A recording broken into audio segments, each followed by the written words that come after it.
So their mindset has changed.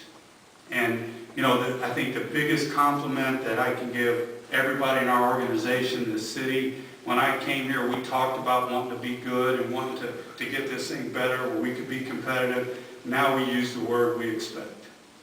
And I expect us to be a damn good football team next year. I appreciate y'all's support. I promise you one thing, our team will play hard. They will play hard. And hopefully they're good kids along the way. But we'll represent you as well as we can represent you. Hope to have some great days at the line. I appreciate your support. Anybody got any questions for me? I'll be glad to try to answer them. But other than that, thanks so much for having me. Yes, sir.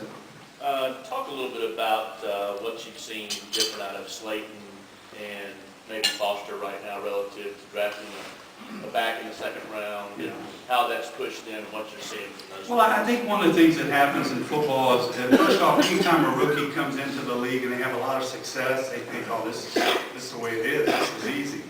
And, you know, then all of a sudden they come back. And I told Steve last year before the season, I said, Steve, you know what?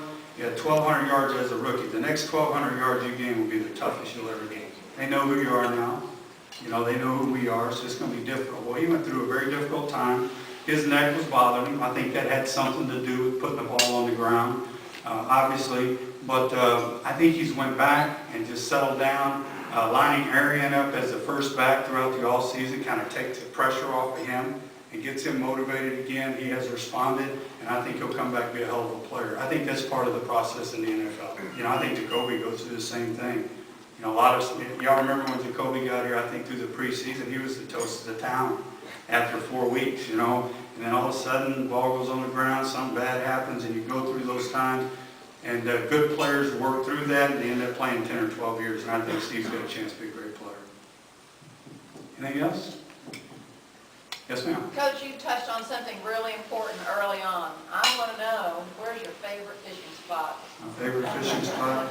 Well, Mr. McNair's got a great tank in Cat Springs that, you know, you're kind of successful every time you throw something in there. So, no, I love to do that. I love to get away. But that story helped me settle down. But y'all make sure if y'all see Rhonda, you don't tell her I told you.